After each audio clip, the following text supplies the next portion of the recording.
Então, pessoal, vamos para mais uma aula aqui, mais um artigo, certo? Para falar um pouquinho sobre o assunto do batismo. Então, é mais um episódio aí na playlist Batismo Reformado. Sejam muito bem-vindos, tá bom? Aproveite todo o conteúdo do canal. Aqui tem muitas playlists, não somente essa, tem muitas playlists, certo? De cursos de teologia reformada a partir das confissões. Então, aproveitem, porque isso vai ajudar muito no seu crescimento, não é, a respeito da fé reformada e você acabar aí, não é, se protegendo, se blindando dessa bagunça que existe aqui no Brasil, não é, relativista, onde o que acontece é uma verdadeira guerra espiritual, identitária no contexto brasileiro.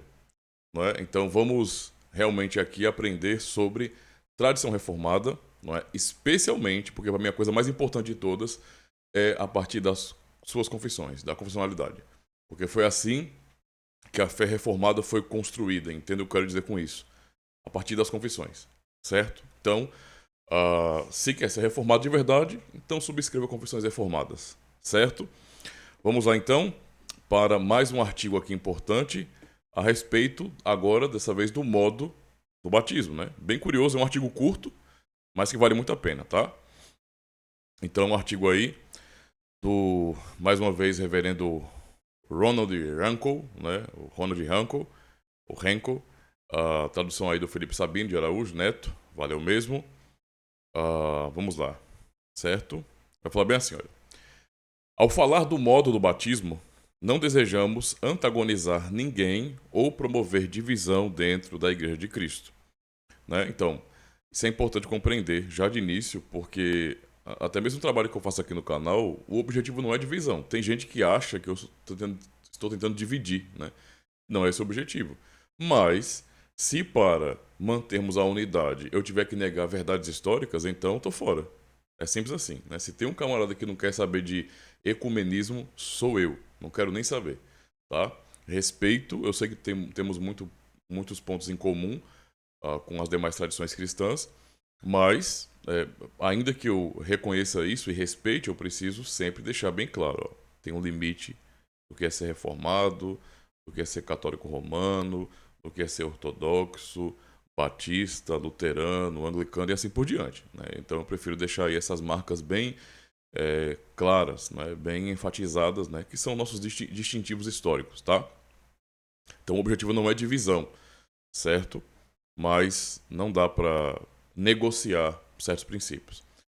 Continuando aqui então, é nosso profundo desejo ver unidade nessas questões, especialmente com aqueles que de outra forma concordam conosco.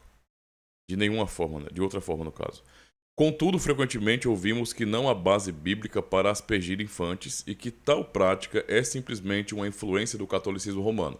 Então essa é uma acusação frequente, não é? Ah, de irmãos que são apenas credobatistas, né? Eu falo apenas porque reformados são credo e pedo, né? Ou seja, nós batizamos os bebês, filhos de crentes, os filhos da aliança. Então não é um tipo de batismo de infantes generalizado como acontece na Igreja Católica Romana, não, de jeito nenhum.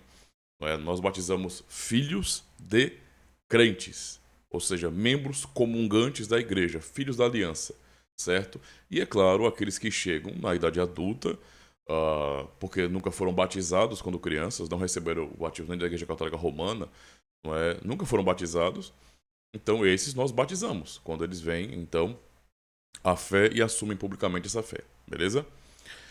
Então é importante compreender, mas essa acusação, ela é bem comum, na verdade, né? Então, eu já falei algumas vezes que até líderes aí, pessoas que têm nome dentro do contexto evangélico, especialmente batista, por exemplo, eu já vi citações, né?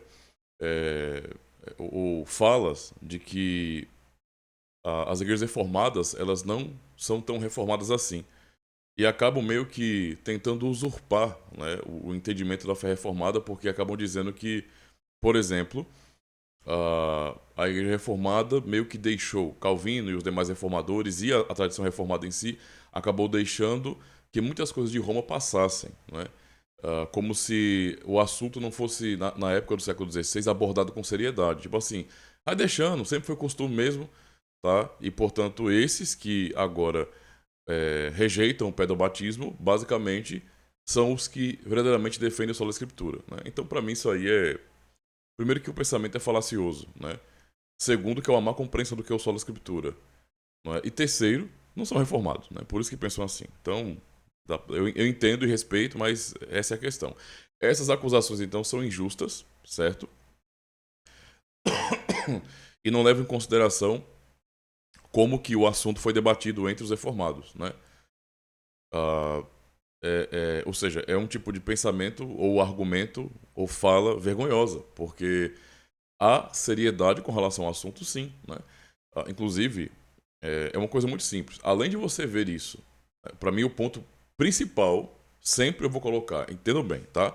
Para vocês perceberem a diferença de um cristão reformado para um pseudo-reformado, tá? Um desses aí empolgados, entusiastas. Para nós reformados, as confissões, então, para vocês entenderem qual é a ordem para nós. A Bíblia Sagrada, as confissões e depois os teólogos. Nessa dinâmica, então, Escritura Sagrada está lá em cima, nossas confissões estão aqui, então essa é a autoridade máxima, tá? A palavra de Deus. As nossas confissões são autoridade sobre nós também, ou seja, as confissões são autoritativas para nós enquanto recebidas pela igreja, né? Por quê? Porque para nós, como nós subscrevemos, são explicações fiéis da palavra de Deus e ponto. Então, eu tenho que me comprometer, né? Por isso que essa atitude hoje moderninha aí de muitos que se dizem reformados de negarem as confissões é uma atitude antibíblica, na verdade, é uma atitude anticristã, é uma atitude revolucionária. Isso não tem nada a ver com a fé reformada ou com o cristianismo, na verdade, tá? Porque é uma questão muito simples de entender. A Bíblia é a palavra de Deus, certo? Mas se eu sou de uma tradição e concordo com a interpretação que a tradição dá da Bíblia, logo a interpretação nas confissões são autoritativas para mim, certo? Esse é o ponto. Se eu subscrevo uma confissão é por causa disso, né? Eu não subscreveria um documento do qual eu não concordaria 100%. Jamais eu faria uma coisa dessa. Tá? Pra mim, é desse jeito. Tá? Ou vai ou racha. Não tem esse negócio de mas é porque eu tenho ressalvas. Tenta imaginar a loucura se dentro de uma igreja reformada, né, de uma confederação reformada, por exemplo, não houvesse essa compreensão e a pessoa não tivesse aquele compromisso de subscrever completamente as confissões, integralmente as confissões, e aí o indivíduo vai e tem ressalvas com relação ao batismo infantil. E mesmo assim vai se tornar um membro e até ministro da igreja reformada? Isso não faz sentido, né?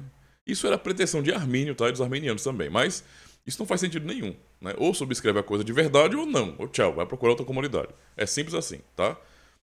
Direto e reto. Então, a palavra de Deus, nossas confissões e depois os teólogos. Então, mencionando as confissões que para nós tem um peso muito maior do que Calvino disse, olha o detalhe, né? Porque Calvino era né? Um grande teólogo e reformador. Mas as confissões foram elaboradas pela própria igreja, não é?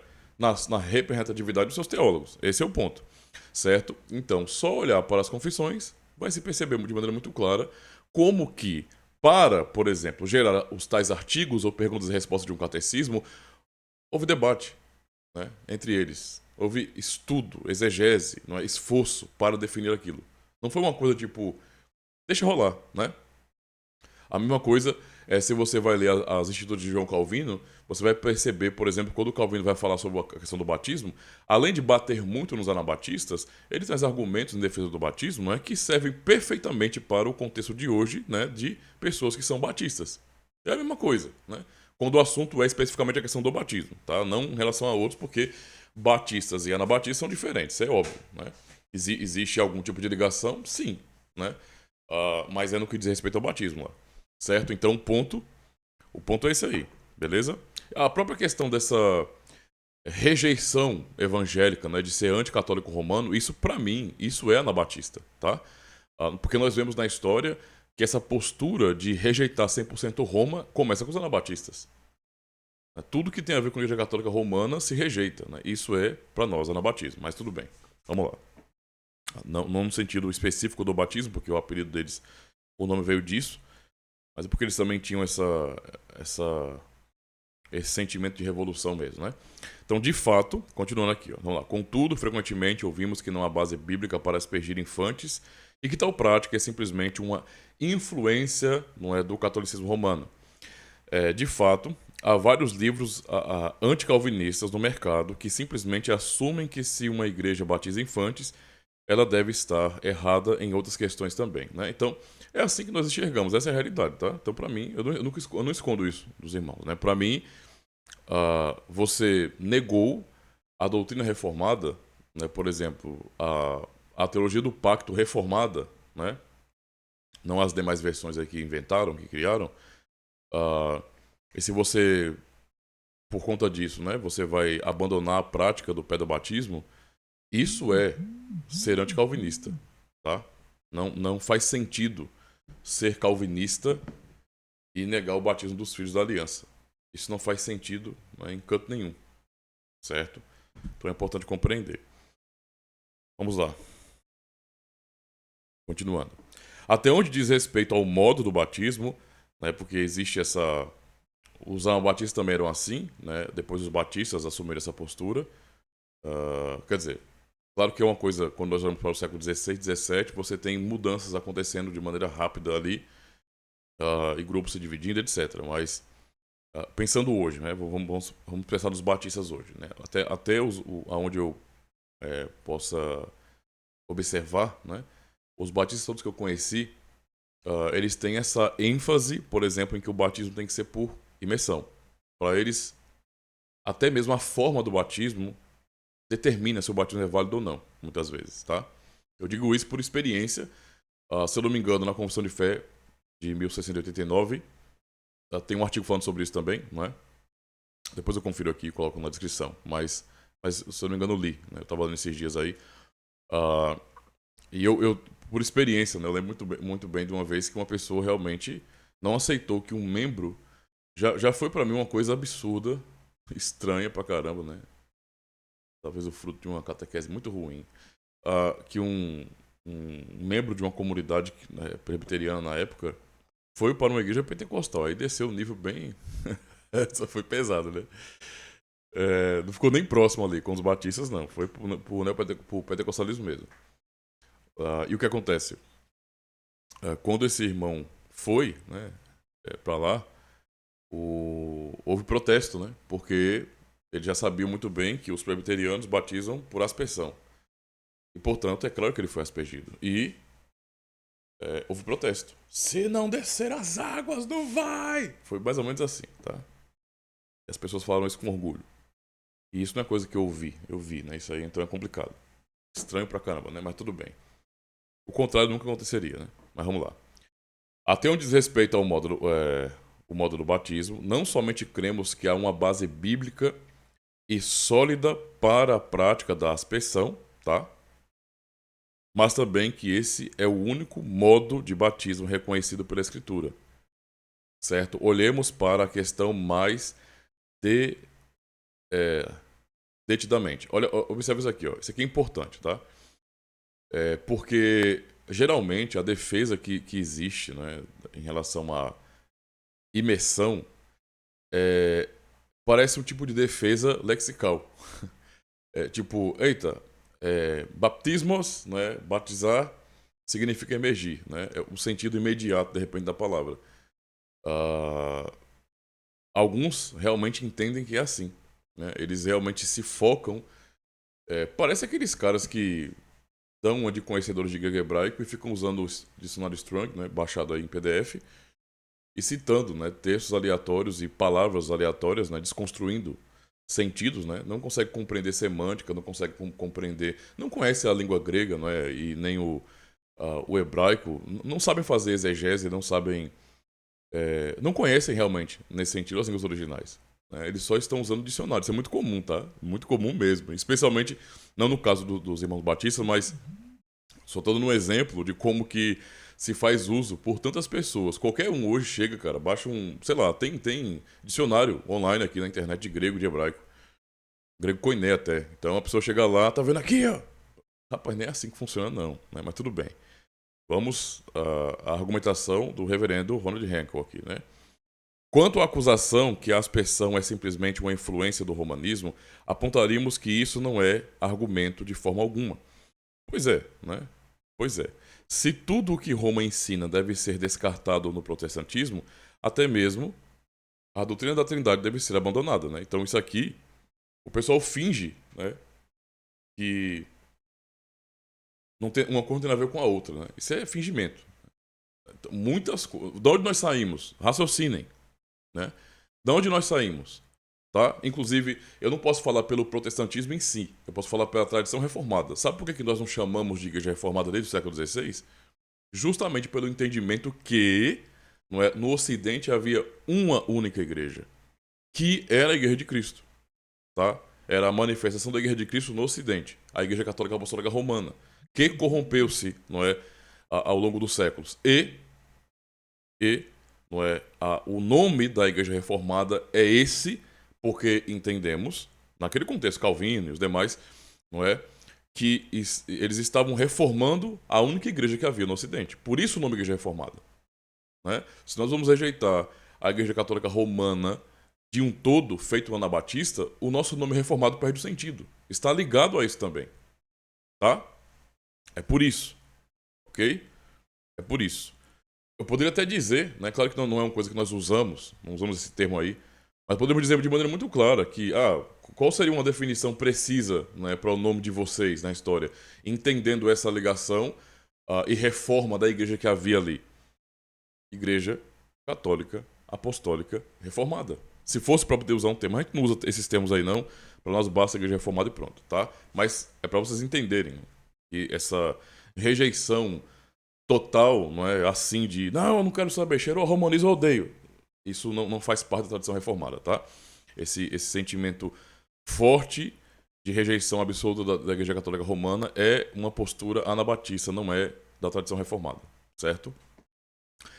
Ou seja, tem gente que não quer fazer nada que pareça católico romano. Olha, olhando para a Igreja Católica Romana, ou então lendo o Catecismo da Igreja Católica Romana, é difícil, hein? Ser um protestante e não ter alguma ligação com eles, né? Vamos ser honestos, né? O protestantismo é um movimento católico romano. Né? Quem foi que começou o protestantismo? Foram católicos romanos, né? Entende? Mas tudo bem. Além do mais, a liturgia romana para o batismo das crianças diz em suas instruções para as pessoas que estão realizando o batismo: ele imerge a criança ou derrama água sobre sua cabeça. Roma também pratica a imersão. Portanto, o assim chamado argumento sobre o romanismo pode ser descartado. De fato, né? Quem fala isso está se prendendo a falácias, né? Quanto ao fundamento bíblico para aspersão ou infusão, a evidência parece-me inequívoca. Apontaremos os seguintes fatos. Vamos lá. Então, tem alguns textos aqui que ele colocou, mas vamos lá. Todos os batismos cerimoniais do Antigo Testamento foram realizados por aspersão ou infusão. Notem isso bem. Todos os batismos cerimoniais do Antigo Testamento foram realizados por aspersão ou infusão. E esses foram batismos reais, é claro, a partir de Hebreus 9, verso 10, onde a palavra grega no Novo Testamento para batismos, né, é usada, mas traduzida nas versões ACF, ARA, ARC, como abluções. Tá? Então, preste atenção nisso. Ok? Então vamos para os textos, certo? O batismo do Espírito Santo, simbolizado pelo batismo com água, é sempre descrito na Escritura em termos de aspersão ou infusão. Tá? Então, é importante observar isso aqui. Ó. Temos textos aqui, então. Não é? Deixe-me mudar aqui de tela. Aqui, ó. Vamos lá. Então, temos aqui. Isaías 52, então, aplicação. Aliás, lá para cima, tô errado. Batismo com o Espírito Santo, né? A ideia do simbolismo com o batismo com água. Isaías 44, verso 3. Porque derramarei água sobre o sedento, e rios sobre terra seca. Derramarei meu espírito sobre a tua posteridade, e a minha bênção sobre os teus descendentes. Né? Então, notem o tipo de linguagem que é usada para falar sobre, não é, esse derramamento do espírito. Tá? Sobre o batismo com o Espírito, que é também simbolizado pelo próprio batismo com água. Certo? Ezequiel 36, verso 25. Então aspergirei água pura sobre vós, e ficareis purificados. de todas as vossas imundícias e de todos os vossos ídolos. Vos purificarei. Tá? Joel 2, verso 28 e 29.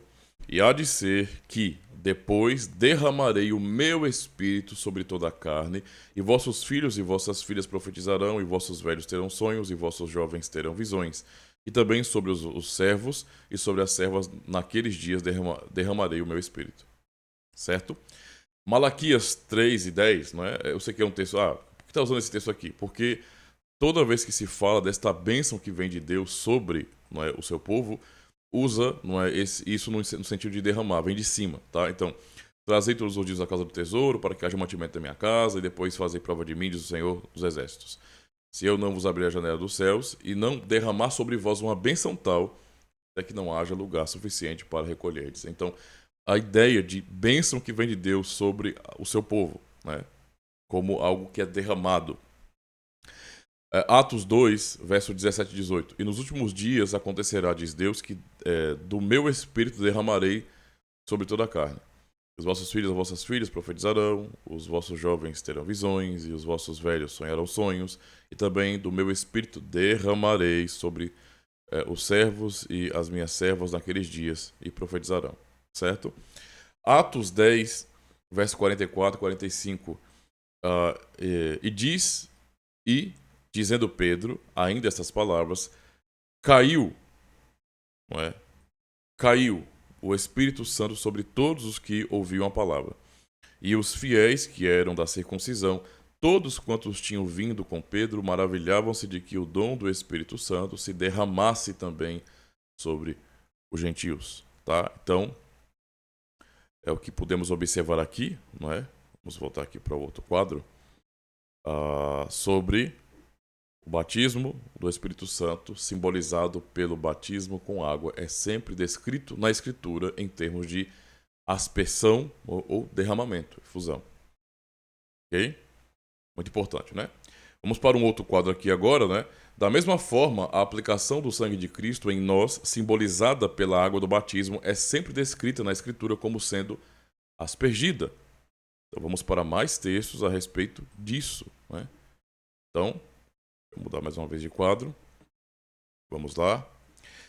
Isaías 52, e verso 15. Assim, é uma tradução bem literal, borrifará, né, ou aspergirá muitas nações, e os reis fecharão as suas bocas por causa dele. Porque aquilo que não lhes foi anunciado verão, e aquilo que eles não ouviram entenderão. Né? Então, borrifará, aspergirá. Hebreus 10, verso 22. Cheguemo-nos com um verdadeiro coração, com inteira certeza de fé, tendo os corações purificados da má consciência e o corpo lavado com água pura. Os corações purificados, tá? A palavrinha aqui do grego que é usada, né, para ser colocado como purificação, porque esse seria o sentido, né? Mas seria literalmente aspergir também, tá? Não é? Aspergir, borrifar, tá? Então, tá aqui, ó. Certo? Dantizo. Um minutinho. Ele chamou aqui. Chamou. Hebreus 12, verso 24. E a Jesus, o mediador de uma nova aliança, e ao sangue da aspersão, que fala melhor do que o de Abel. Né? Meu de Pedro, eleito segundo a presciência de Deus Pai, em santificação do Espírito, para a obediência e aspersão do sangue de Jesus Cristo. Graça e paz vos sejam multiplicadas. Ok? Então, vemos aí, mais uma vez, né, como que o assunto referente à aplicação do sangue de Cristo, né, simbolizada pelo batismo, basicamente, usa o mesmo sentido aqui. A ideia de derramamento. A ideia de aspersão, por exemplo, né, de aspergir, de borrifar. Certo? Os grandes batismos tipológicos do Antigo Testamento, chamados de batismos no Novo Testamento, por exemplo, né? E aqui temos texto também, mas daqui a pouco eu leio. Não foram por imersão, né? Esses batismos tipológicos. Tá? De fato, os únicos que foram imersos nesses batismos tipológicos foram Faraó e o seu exército, e o mundo ímpio dos dias de Noé. assim também o ímpio será imerso no lago de fogo.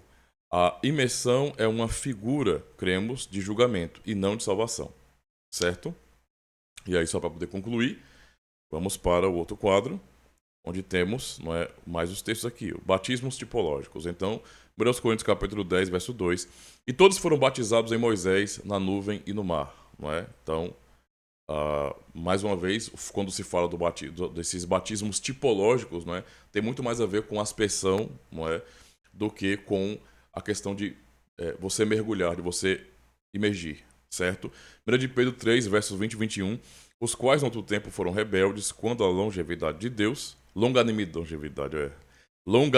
de Deus esperava nos dias de Noé, enquanto se preparava a arca, na qual poucas, isto é, 8 almas se salvaram pela água, não mergulhando, né?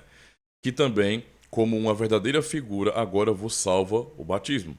Né? Então, né? O Pedro já é mais direto aqui, dizendo sobre a figura, não é, que a água lá no contexto de Noé teve, né? Não do despojamento da imundícia da carne, mas da indagação de uma boa consciência para com Deus pela ressurreição de Jesus Cristo, né?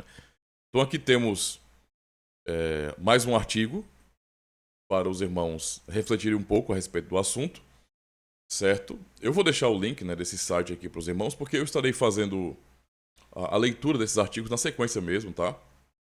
Para que os irmãos possam compreender um pouquinho mais o pensamento reformado. E acreditem, irmãos, tem muito conteúdo.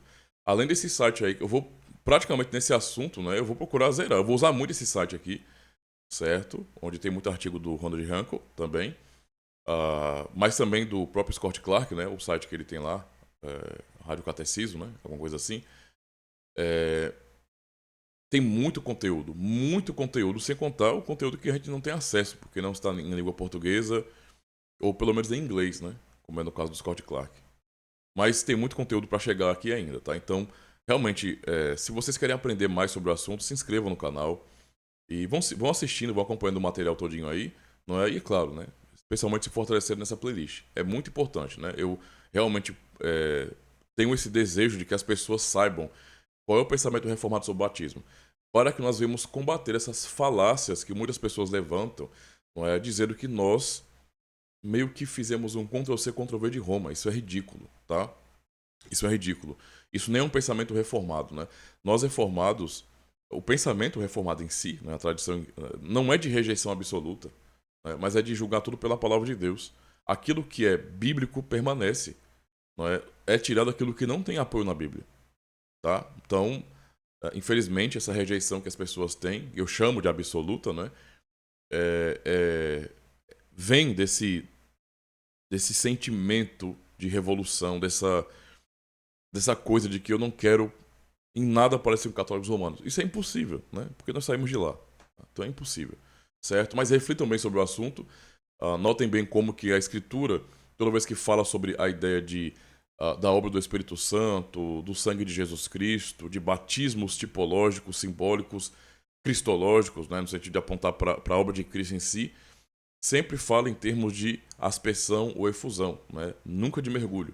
Então, às vezes, é bom realmente nós procurarmos entender bem toda a Escritura e não ficarmos tratando a Escritura como se fosse um livro que tem uma palavra-chave específica e ela vai determinar tudo. Está errado, né? Então tem que haver uma leitura um pouco mais panorâmica da Escritura para entendermos como que a teologia bíblica foi construída. Isso é muito importante, tá? Nossas conclusões reformadas levam em consideração toda a Escritura. Nós não ficamos, não faz parte da nossa maneira de interpretar a Bíblia, não é? Você ficar procurando um texto isolado, um versículo-chave, meio versículo, para você desconstruir e fundamentar seu pensamento. Não, totalmente errado. Né? Leva-se em consideração toda a lógica desenvolvida na aliança, para então chegarmos à nossa interpretação, tá? Então é isso. Muito obrigado pela paciência de vocês, por acompanhar mais um vídeo aí, né? Um videozinho não tão longo, né? De 30 minutos. Mas eu penso que pode ser útil, tá bom? Deus abençoe a vida de vocês e até a próxima aí. E semana passada não fiz nada, né? Porque a correria tá grande, irmãos. Me perdoem. Eu queria ter terminado já, né? Essa parte dos artigos dos cânones de Dort, né? No capítulo 3 e 4. Para iniciar logo a sessão das heresias, né? Que é onde a gente vamos bater com força nas heresias. Mas eu estou com dificuldade de tempo, né? Inclusive, eu só achei esse tempinho agora. Eu já sabia que ia gastar mais ou menos umas meia hora, então eu fiz logo essa aula pra não deixar parado. Mas eu peço, irmãos, paciência, porque a correria tá grande, é muito estudo, é muita coisa pra ler, irmãos. Ai, é difícil. Mas vamos lá. Deus abençoe e até o próximo vídeo.